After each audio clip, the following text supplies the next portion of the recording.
হাওলাত দেওয়া এটা একটা বড় ধরনের ইবাদত এবং সওয়াবের কাজ, এটা আমরা ভুলে গেছি। আমরা এখন এত স্বার্থপর হয়েছি যে ধার দেব, কি লাভ আমার, লাভ ছাড়া ধার দেই না।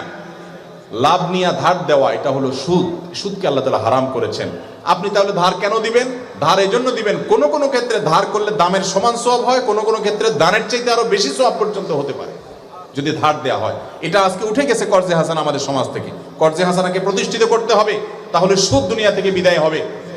যিনি কর্জা নেন সে ব্যক্তিও আবার ঘোরাঘুরি করেন, টাকা একবার নিতে পারলে এরপরে ওর পিছে পিছে পাওনাদার বেচারা ঘোরা লাগে, ঠিক না ঠিক? মনে হয় যে ভিক্ষা চাইতেছে, এরকম একটা অবস্থা।